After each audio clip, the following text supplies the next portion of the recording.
On se retrouve aujourd'hui les gars avec un très joli sweep sur le BTC qui est venu chercher la zone des 80 000.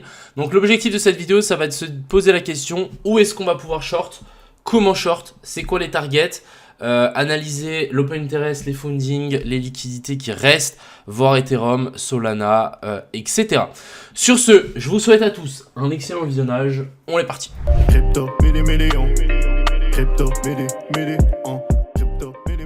Donc, en parlant des liquidations, au début, on peut voir que le gros a été touché. Bon, il nous en reste encore un petit peu au nord. Hein. Bon, après, regardez, à chaque fois qu'on a fait un top, on a quand même créé des liquidations au nord à chaque fois. Donc, c'est pas une raison. Mais en tout cas, hier, on est venu vraiment récupérer une belle partie de ces liquidations. Donc maintenant, on peut peut-être s'attendre à une redescente. Du côté de l'open interest et des funding, on va pouvoir voir que le spot a vraiment décroché. Donc vraiment, on a fait la déviation au nord. Le spot a décroché. L'open interest, donc le nombre de positions en levier, ça a été long. Et ensuite, après, tout a été close très rapidement. Je pense dans la baisse ici, ça a dû sortir pas mal de gens. Et puis les funding sont de nouveau dans le rouge. En tout cas, moi quand je vois une charte comme ça, je me dis qu'on a potentiellement un top qui est en train de se mettre en place. Ça ressemble un petit peu à ce top là, avec donc le dernier move à la hausse, donc vraiment des bougies qui pump assez fort. On vient récupérer les highs et ensuite après, on crée une zone de fair value gap et on commence à passer par en dessous et qu'elle agisse en tant que résistance. Donc actuellement, je pense qu'on va pouvoir faire la même chose. Si on passe en 4 heures, on va pouvoir se rendre compte, on a une toute petite zone de fair value gap ici, mais on a une autre zone de fair value gap ici qui peut être un très joli short. Là, l'idéal, je vous dis, ce serait qu'on décroche, donc qu'on fasse une clôture sous le dernier plus bas. Je ne sais pas exactement lequel on pourrait prendre.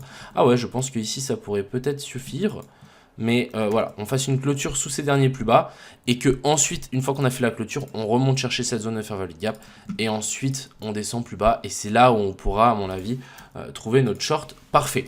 Pour le coup, en weekly, vous voyez qu'on a fait vraiment une belle mèche. Elle est venue récupérer les highs. Monthly aussi, du coup, on a enfoncé un peu plus la fair value gap en monthly. Maintenant, moi, je pense toujours que cette bougie là du mois de mai va se transformer en rouge.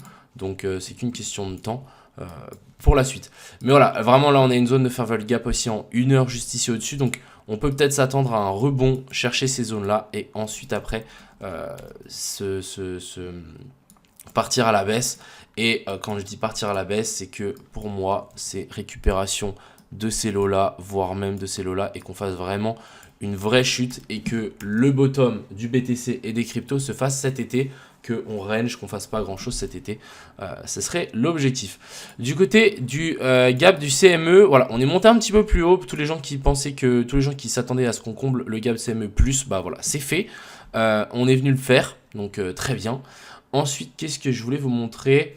C'était plus ou moins tout. On va parler de Ethereum, bien évidemment. Donc, Ethereum. Ah, punaise. Un peu plus compliqué, lui aussi. Il est monté très très haut. Donc, vraiment, il est monté plus haut que ce que je pensais. On est venu chercher la dernière zone de fair value gap qui était ici. Ça, c'était pas totalement prévu. C'était pas dans mon bingo. Mais voilà, on a eu une très jolie pump and dump. Maintenant, ce qu'il faut, c'est qu'une clôture en dessous de ça. Dès qu'on aura des clôtures en dessous de ça, on pourra se dire ok, là la tendance haussière elle s'inverse et il y a de fortes chances qu'on aille chercher plus bas. D'ailleurs, en parlant du BTC, je tenais quand même à vous montrer pour les gens qui l'ont vu, pour les gens qui l'ont tradé, je sais pas, mais voilà, on a fait une inversion de structure sous ces niveaux-là même, on en a fait une toute plus petite ici, le COS, le boss, on est monté chercher la zone de fair value gap et ça a tenu. Bon, il était 6h du mat, malheureusement j'étais pas réveillé, mais ouais, dommage. Dommage que ça se passe pas dans les jours où on est réveillé en fait. Parce que souvent ça se passe à 4h, 3h du matin. Et c'est un peu chiant. Bon, en tout cas, belle inversion de structure. Maintenant, voilà, clôture sous les derniers plus bas, ce serait top. Du côté du Solana. Alors, Solana, il est monté aussi plus haut. Moi, je pense toujours que ça va s'effondrer. Hein. Genre, ça n'a pas changé. On est venu sweep ce high. Et je pense qu'on a une petite inversion de structure. Ouais, là, on a vraiment une inversion de structure vraiment clean. Regardez, on a le COS, le boss. On laisse les lots, on fait le Judas Swing qui vient chercher la zone de fair value gap et ensuite bam. Franchement trop clean. Pour moi le sol reste très faible. Ça m'étonnerait pas à ce qu'il descende beaucoup plus bas. Pour moi quand je vois ce genre de pattern, les gars, j'ai l'impression que ça c'est aussi une déviation au nord et que là, à un moment ou à un autre, ça va partir à la baisse mais assez fort. Donc moi je reste dans mon idée que on ira plus bas. Encore une fois, je peux me tromper, mais voilà, c'est mon idée, c'est ce que je pense. En parlant du hype aussi, je suis toujours dans la position. On est venu retester la zone de Fair Value Gap, je trouve ça fou. Maintenant, ce qu'on veut, c'est une clôture en dessous de ça. Mais voilà, je suis toujours en position dessus, donc on patiente. Voilà un petit peu ce que je voulais vous dire aujourd'hui. C'était une vidéo assez courte, il n'y a pas grand chose à dire. Vous avez les points qui nous sont intéressants, c'est les zones de Fair Value Gap au-dessus de ce sommet-là qui peuvent être très intéressantes à potentiellement short. Ensuite, on verra aussi comment la bougie en daily elle va se close.